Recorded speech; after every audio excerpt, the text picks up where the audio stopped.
Hi, I'm Bob Ryan, and I love Grandstanders.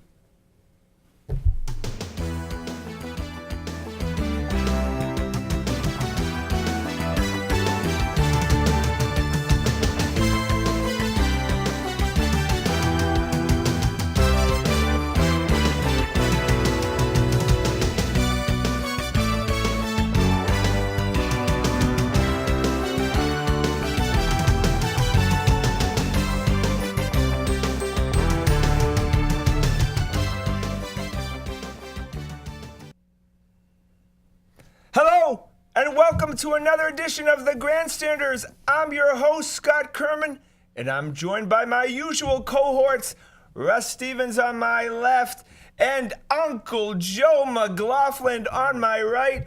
Well, of course, it's been another busy week in Boston sports, so let's get started with the boys. And who's leading off for the first time, boys, in the history of the Grandstanders? The Bruins. And why are they leading off? Well, if you tuned in last week, we all had that feeling that the Bruins were done, right? They had two games left. Yes. They weren't going to win any more games. They were going to be out of the playoffs. Well, it ended up being true. And as of yesterday, one Harvard University's own, because we have to mention that no matter what, Peter Chiarelli has been fired by one Cam Neely. What do you think about the Not move? of Harvard University. No, not of Harvard University. Right. But his replacement, will probably No, right, that's what I was going to mention that. Right. Exactly. He may be replaced by... Sure. Maybe Teddy Donato will be the coach. Yeah, right. Why do they have to do that? Every time they mention Peter Chiarelli or anyone who graduated from Harvard They think or that- visited right, Harvard Harvard's own. have to, right? Don't they I do don't that? know. Yeah, it's quite a brand. Yeah, quite a brand. Yeah. So he's gone, kind of something we thought that would happen, right? I think we kind of all felt it last week. It was going to end badly for them. Yeah. You could just tell, just sort of stunk like a missed playoff. Yeah. And then once that happened, I got the sense that Neely's just been waiting to do this for a while. Yep. And the axe is probably going to fall on Claude anytime soon now. So, yeah, right. So what we're hearing now today is that Cam Neely wanted to fire Julian early in the season. Right. Obviously, Chiarelli nixed that. So it's like, okay, he's your boy, but if things don't turn well, you're going to have to run into your own sword at the end of the season. Well, what's worse even was They're gonna eat apparently that. Neely stopped Chiarelli from trading the first round draft pick at the trade deadline. So not only did he want to fire him, but he clamped down on his ability to prove the team. He Right. didn't want Chiarelli to mortgage the future Yeah. just to make a playoff run to save his job. That Right. means Yeah. you're gone. Yeah.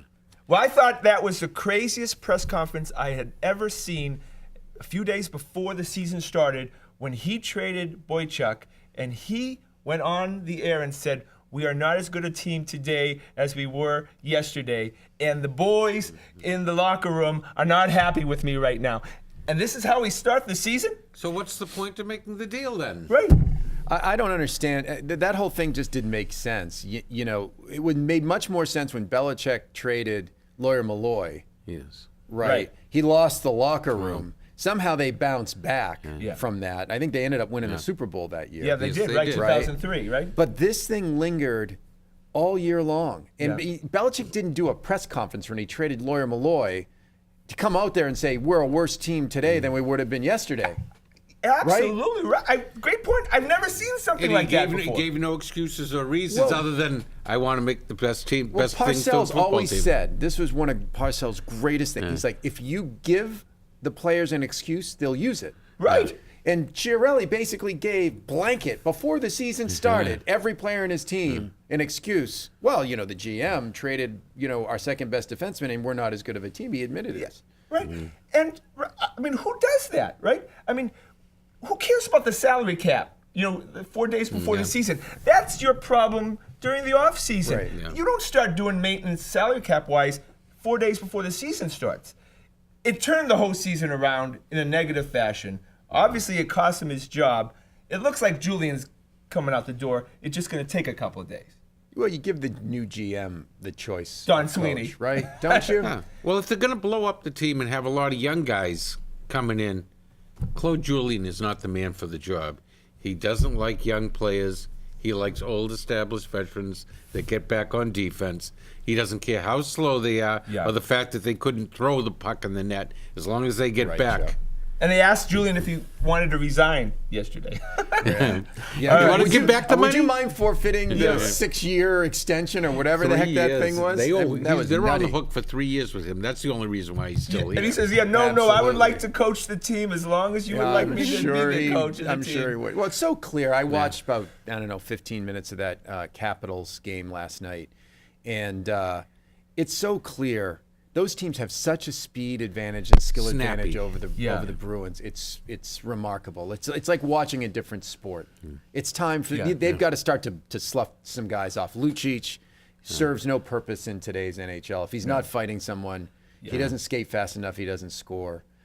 You've got to now start to bring in a new generation of And they But already, the thing is, he can when he wants to. He just chooses not to. yeah, they already got rid of Payet and Campbell, so they're already got it the fourth line already. That's a Band-Aid. No, but they just started Yeah. the process, and we'll see what Don Sweeney can do. But it's a long road. I mean, we're not going to be sitting here a year from now saying the Bruins have a Talking good about the chance. playoff team, Well, no. we may be talking about playoffs because it's, look, a lot of teams make the playoffs, but we're not going to be talking about Stanley Cups. Well, once windows start to close, you have to wait for the window to close and then get open again. I mean, this window is not completely closed yet. They didn't bottom out yet. Right. They do have two very nice pieces in Tuca and Bergeron to build around. Yeah. And they've got some young defensemen that are worth keeping around and building that nucleus. Oh, no, the Bruins will be back. Yeah. I mean, shortly. 2 Of to course, 3 we have years, no right? patience in this town for, No. I don't know what shortly Yeah. means, in an hour, so we'll see what happens. But very interesting stuff happening Yeah. on Causeway Street.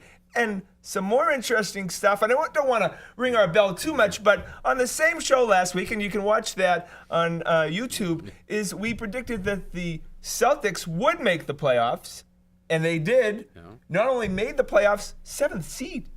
How crazy was it that we were all sitting here 2 or 3 days ago hoping that the Celtics tanked To get to from the the 8th 7th seed. spot Right, to get right. to the 8th spot in the playoffs. We're sitting there. That's the conversation we're having in our heads Yeah. and maybe with each other. We're actually hoping the Celtics tank their position in the playoffs. I know, right? We always want them to tank, no matter. Right. We're always Tank. striving for them to lose somehow. We've Crazy. been selling them short all season long, though. So maybe they could do What? something good for us in the playoffs. Oh, no.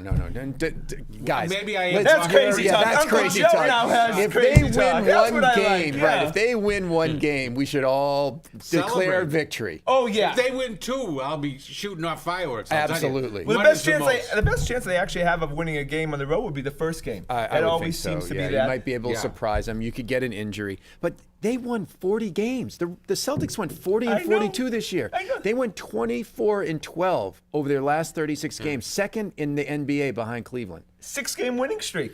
The last I looked, they were like 10 games under 500, and all of a sudden they're almost 40 and 42. They wouldn't have made the playoffs obviously in the West, but they would have been in the 9th spot in the 10th spot in the West. Yeah, they wouldn't have been that far off. But the funny part of it is, we just finished March Madness, obviously, and Brad Stevens, great coach, Butler, Yeah. 2 Final Fours, right? That's right. So if the Celtics right now were one of those teams making that 64, they'd be that pick that your Cinderella pick, right, to get to 16 you get 'em into the or final 8, 16. right? Wouldn't they be that kind of Sure. team? Look, they're hot. They got this coach, Right. right? They Isn't that believe- weird how they believe things in their work? coach. Yeah. And that's true. why I've thrown away my brackets after the first round every year. Yeah. Well, I'm kind of glad they are the 7th seed because no 8th seed has ever beat a 1 seed. Yeah, it's crazy like that in the NBA. Yeah, It's amazing how often the better There team is a wins in the hierarchy. NBA. Yeah. Yeah, right. Yeah, you don't have the San Francisco Giants winning 88 games, Yeah. just getting in the wild card, winning a World Series in the NBA. The That's Colorado not very rare. Rockies. Yeah, because Very I guess rare. the 7-game series is correction. It corrects everything, right? I think so. Yeah, all right. So we've got to make predictions. They are in the playoffs. It starts Sunday. Uncle Joe. I'll go with 4 and 2. So you're going to 2 game and 4. 6. They're So they're gonna- losing yeah. game 6. All right. Okay. So at home. Then they would lose at home. Yeah. All right. Russ Stevens. I think they lose in 5. Maybe they'll win game 3 or 4. Maybe Kyrie Irving's hip will flare up. They steal another game. But most likely, it's a 5-game series, right? Yeah, I think it's a 5-game series. Yeah. Yeah. I think they probably win game 3 at home. I just want them to give these guys a little bit of a scare in each game. Hang with them. I don't, you just don't want to see 30-point blowouts. No, you're not going to see that with this team. That's not the. I doubt it. And the Cavs aren't that big a team to really pound Yeah, it but in they on get you. to the rim. Yeah. That's the problem. Is that when Kyrie Irving blows by somebody on the perimeter, Kelly or Olynyk. LeBron's going coast to coast, who's standing there near the rim? Nobody. Kelly Marcus Olynyk may Smart? die in this series. Yeah, right. He's gotten a black eye. He's got 17 stitches in his head last night. Yeah. He may not survive. And Tyler Zeller is so soft, so he's just going to be right. He's just going to let him go by. I guess you stick Sullinger in there and tell him to take as many charges as that big old body can take. Yeah. But I Right? think it would be fun to Maybe actually. he'll absorb them as they come Something. by. What I'm looking for is kind of that, interesting sidelight is Marcus Smart maybe on LeBron. And that would be fun to see kind of Marcus Smart's be development interesting. defensively. Yeah, that's going to get ugly physically. I think Jay Crowder can get physical with LeBron, Right. but the problem is that Crowder may not, he'll foul out quickly. They're going to have to just run a ton of guys at LeBron. Yeah, and A it's just ton going of to be tough guys. to see LeBron celebrate and stuff. It's going to be nauseating in a lot of ways. But look, Russ Steven made a great point last week. You said it's a step program. ladder. Yeah, it's a ladder. If you look in the NBA, teams progress their way over to a championship. Right. It's very rare. To our point, where the better team usually wins. You work your way up the ladder. This is the first rung on the ladder. Does anyone look? We won 40 games this year, right? We could win 46, 47 games next year. Absolutely. Right? I don't think we get to 50 necessarily, depending. But you win 46, 47 games. Now all of a sudden you're the 5th seed. You're playing a 4th seed next year. You win that series. Now you just work your way up. Yeah. Yeah. But now it's a positive thought. Whereas the Bruins, all negativity right now. The Celtics, they're going to sell a lot of seats in It's good feeling all around. It is a good Well, How do you it's not- a difference when you exceed expectations or don't Absolutely. reach expectations. Likable team. Yeah. And I heard something on the radio today. It just struck me how it was put. Do they make the playoffs if it were Rondo instead of Isaiah Thomas as our point guard? No way. I don't think so, right? No. They Because they need the offense. They probably won 3 to 5 more games without Rondo than they would have won, because remember at the beginning of the year we were close in a lot of games. We couldn't win them late. Rondo's useless late in the game. Useless, yeah. But And offensively, we need a guy like that. Isaiah Thomas is the guy you Dribbled want. out the clock. Crazy. Oh, my But God. Isaiah Thomas is exactly the kind of guy you want at the end of a game. Yeah. Yeah, he actually fits the Celtics mold of what they needed much more than Rondo. sure. And boy, Jay Crowder, what a shot the other night too. Crazy. The time ran Jay out. Crowder. I literally had never heard his name until the night they traded for him. Yeah, He's I a would have really thought good Keith player. Crowder. I thought it was one of Crawford brothers. Every time we talk about the Celtics since that deal, we bring his name up. So he's clearly made an impression, hasn't he? He's made the team. Oh, yeah. Absolutely. He's a big piece. Yeah. 6th man maybe Yeah. next year. Yeah. It's exciting now. Wow. Isaiah's love not it. the 6th man next year. I love it. No. Isaiah should start. So, but all right. So we'll see next week what happens. We'll go into that team. I want just a little history on these helmets. If we can go close, these helmets I had purchased them at Red Sox yard sales. These are helmets that some Red Sox used, and they're broken. So there you go. That's why these helmets are not full helmets. They are helmets that have been smashed or whatever. And they have Kevin many Youkilis signatures. probably threw a few of those. Yeah, away. right, And they exactly. broke a lot of helmets. Yeah, so there you go. So that's the history Chip on the got helmet. Manny. Yeah, exactly. Red Sox, 6-3 start. We've won all 3 series. Excitement at Fenway. I've been there all 3 games. It's really a great energy. Your first impression of the 9, games that we've played. Seems like it's going to be an exciting year. We're going to score a lot of runs. We Right. may give up a lot of runs. Our defense is going to be really good in certain spots and really bad in other spots, and I do mean left The field. left side of the Not do the left side of the whole field. we even have a player in left field? You just want to yell incoming every time the ball is hit. Right. That is getting ugly, right? It could get really bad. Yeah. We don't want him to get hurt. I mean, we don't want him to get hit in the head with a ball. I'd like him to be the DH, but we already have one, a very good one at that Hall of Fame one. True. Yeah, Healy's been a phenomenon as far as power numbers. I mean, He's and, Manny Ramirez. We were saying this earlier. He's Yeah. Manny. He's Manny. He hits the heck out of the ball. You want to see every at bat. He Yeah. hits balls harder than anyone else on the team hits him.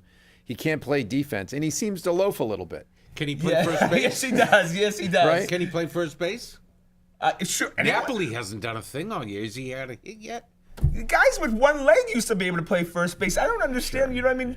That used to be the guy that The kid that couldn't play, you put him on put him there. in first base now. You absolutely can play first base, but we don't want to have too many first basemen. We already got a got lot of our those. boy Pablo Alan going Craig. there at some point. Yeah. Alan Craig, Napoli, Big Papi. Daniel Nava? Daniel Nava, yeah. Daniel Nava, who could play a great first base at Lowell, if they needed him. All right, so the positives right now that I have listed for the first 9 games, Mookie, my boy Xander, Pedroia, Hanley.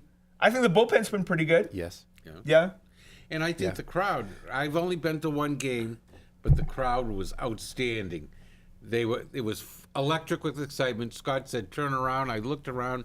Standing room only was solid. Yeah. Solid across the back of the Because you grandstand. score runs. It was a boring team last year. That was the Yeah. worst part Yeah. about that team last year. Is they just were boring. They couldn't wouldn't come score. back They ever. couldn't. They never Yeah, came you were back. down by 2 runs and the game was Give over. up. And Mookie Betts in that opening day, the double steal of the home run. I mean, I've never seen one player take over 3 innings of a game It was amazing. like he That did. catch was wasn't a nuts. pitcher. Caught a home run, right? And then even the Nationals said that he changed everything about that game early on, and that he changed the tone. It seems like he's the guy who's making the impression. That's the guy that opposing teams are talking about. Right. That Mookie Betts, he squares every ball up. Can you believe he was a second baseman last year? He looks like Willie Mays in center field. I mean, just an amazing. Ortiz was running on about him the other day about how hard he works. So he's look. I Sign love him, Xander, but sign I him will to say, an extension tomorrow. I That's think. always the kiss of death, though. Yeah, right. Yeah, right. You want to do it, but and he has Boris, I think, as an agent, so I don't think that's happening. That's not going to happen. Yes. So, but I do want to talk about, of course, the starting rotation. First, the positives. Joe Kelly, who throws 97 miles per hour, Red Sox fans, with movement. He looked really good against the Yankees. Here's the deal. Here's my deal. I've decided I'm not going to make a judgment on the rotation until they each get about 5 or 6 starts under their belt. Okay. And only to use the eye test. Like Kelly passed the eye test. Yeah. His stuff was electric. Yeah. Masterson is not passing the eye test. Whatever his stats are and whatever they aren't. Yeah. I think we got to sort of not get too caught up in the stats for a few starts, but just watch how they're pitching. If Masterson pitches like that, 86, 87, With no control. if Kelly pitches like that, 95, 96, you've got yourself at least a number 2. Yeah, that was a great trade, no matter what. Yeah. Lackey for Kelly, Craig and Kelly. Craig and Kelly, right? Yeah, to have somebody cost control like you do with Kelly for like 3 or 4 years, Right. at pretty reasonable money. Cost control on Lackey was pretty good, only 500,000. Yeah, this right. year. But he wasn't going to play for that here. So that's right. I mean, he does it. But give it time. Let's at least give these guys a few starts, and then we can start to make some judgments. Because Miley pitched well once, bad once. Oh, he's Buckholz pitched terrible well yesterday. once, badly Well, I once. think they all pitched well their first time out, and now as we're going through the second time, they're all getting battered around. I think the league adjusted to them. The other teams adjust to them. Now they got to adjust back. Let's see what moves they make. Exactly. Okay, but we have to talk about the mental midget in Clay Buchholz. Okay. That was a bad showing the other All night. right, so not only did he not give even up, pitching, it was just the Not backing up not bases. backing up. It's horrible. okay, he's been around since 2007, so it's not like he just came into the major leagues. That was embarrassing. Okay, even John Farrell said that should not happen again. What's the leash? You say the eye test. Is the leash short on Clay Buchholz? And then what do you do with him if you can't pitch him anymore? Well, look, isn't this what we have John Farrell for? I mean, he's supposed to be the pitcher whisperer, right? Yep. He looks like John Wayne. He's a big guy. Right. He's physically intimidating. If Farrell doesn't was a take pitching coach. Buchholz behind the woodshed and say, son, that can never happen again, right? That's an embarrassment to the organization. When you have Kurt Schilling, doing a victory dance in the Right. booth, because he had badmouthed Buchholz earlier in the week, and then Buchholz doesn't back up bases and looks like he wants to come out of the game. yeah, he quit. He quit. Oh, definitely. He quit. I mean, and that was pretty clear. And that can't happen to a guy who's Farrell been has in major got to leagues. deal with that. This is Farrell's job. If that happens again, I put that on Farrell. But they've let that happen before. Lester did it a couple of times too. All right, let's go down the road a little bit. Couple weeks, I mean, he has, poor starts moving forward. What are you going to do with him? We've already done the whole DL thing with Go him. back on the DL. He'll go back on the DL. I mean, at some point, I mean, Epstein will take him, but he just won't give him. yeah, give that's you what I anything think. for him. Right? I think you're right. I think Maybe. Brookline's own Theo Epstein will take him. He likes all his old players. He'll give them a home there in Chicago. They've all found their way back there. Maybe. 'Cause The I only think- problem is, I guess he's got the teams have options on him. So you could be right. He's got a pretty good contract. The team has a couple of options. You could probably get something for him. Yeah, I think a guy like him needs to change the scenery. It could be. I think and I believe in that. Do you Let's believe in that? Well, let's look. Let's take a look at the next 3 starts. Yes, I if he think- pitches well, you could forget that. If he pitches well and does his job the rest of the way, you can get past that. But if any more of that funny business about not covering bases, not getting over to first right. happens again, You're right. how do you brook that if you're Yeah. Farrell? You Yeah. can't not allow that to happen. Yeah. It's 162 games. You know, Russ is right. Let's give him the first 30, 40 games. Then we'll see where we stand and make a move then. Okay. All right, If so- you have to go over to the National League and poach someone from there, you do. All right, so let's talk negatives because negatives are just as much fun as positives, maybe more No, fun.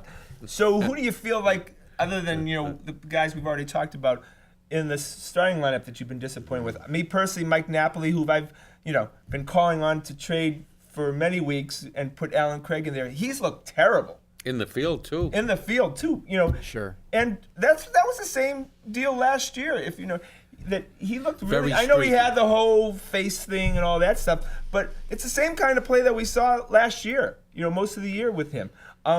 He may be done. In my eyes, he may be done. And how long are you going to keep a guy when you have, like you said, 26 first basemen who can replace Well, him? you wonder if this is why they decided not to deal Craig. If this was maybe they had a little inkling or they wanted to have an option to go to if Napoli didn't produce early because he's in the last year of his contract, right? They want to So- put him out there, and so when they make the decision, they can say, well, you Right. guys, the fans make the judgment. Everyone's going to go like this on Napoli because he's just not producing. Yeah.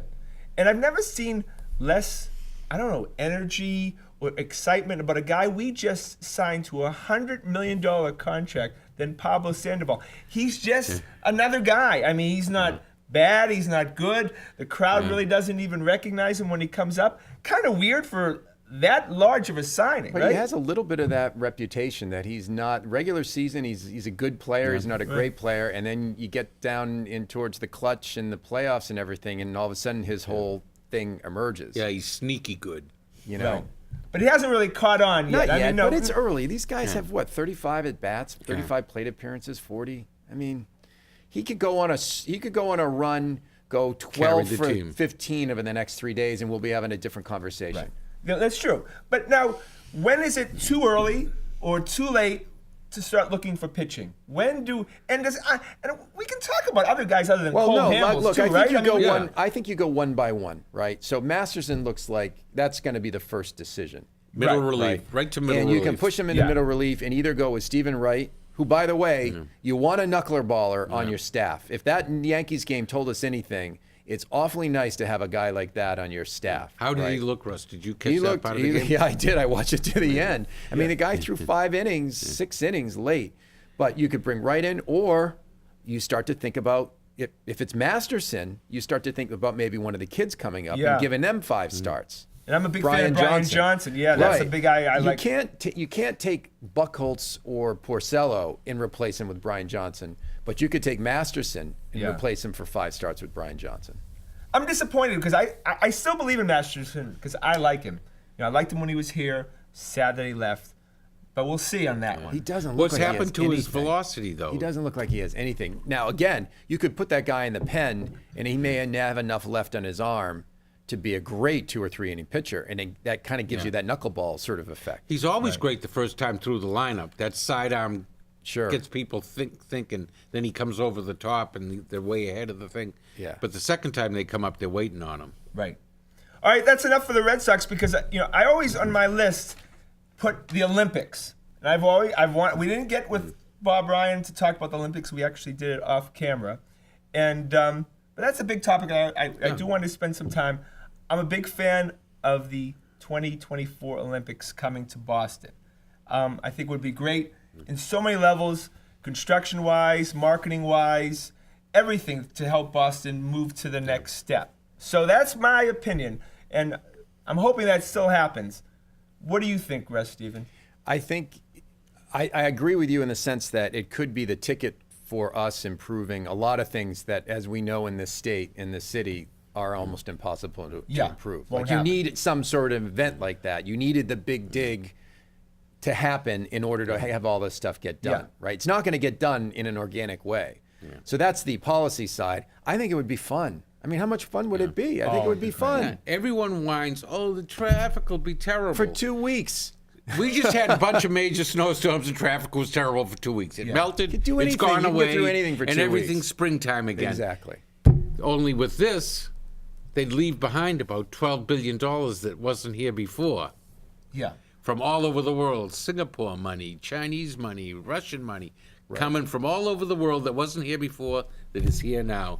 And everyone in every walk of life, in any business, is going to be sharing in that. Absolutely. But I hate it, Boston. We call ourselves the hub, right? We think we're the center of the universe. Then we get what we want in this, the opportunity possibly to have the Olympics. And then we're like, oh no, we're a tired, parochial city. Oh, we couldn't possibly. And the T, it shuts down all the time. I mean, We it was kind of overanalyze pathetic, wasn't everything. it? No, there's just too many. It's going to get overanalyzed. I don't think our reaction right now is going to make one bit of difference It's whether not a we kill get the these bees. Olympics or not. Within the next several months, this thing will. But will we're running elevate scared. itself. I mean, all of a sudden now they're going to say they're going to put it to an election. But I hate when people say, well, it'll be inconvenient. It's not going to be inconvenient. Any progress is inconvenient, right? I mean, look what the Big Dig did for this place. It And was everybody inconvenient. complained about the Big Dig. They still complain about it. I mean, do they remember the bridges? Oh gosh, trying to get into the north end from Faneuil Hall, you felt like a rat scurrying underneath a bridge. Yeah, and They were like sewer tunnels. Right. I just hate when politicians get involved in sports. I just don't like it in any level. We'll talk to Congressman Kennedy next month about the All of this. relationship Yeah, we'll have to put between this on it. sports. Right. And so I like Marty Walsh. I love Mayor Menino. But I would wish Marty Walsh would just take a step back and just let the process take its course independently from the mayor's office. Oh, yeah. But he's not doing that. Well, he They has a can't lot stop to gain. themselves. That's what they do. Right. They are, as we were talking with Bob Ryan a couple of weeks ago, they are what they do. It's an old Roger Angel quote, right? Yeah. They are what they do. That's who Marty Walsh is. He's going to put his nose in it. And a lot of cities are pissed off. Los Angeles lost out to Boston. San Francisco.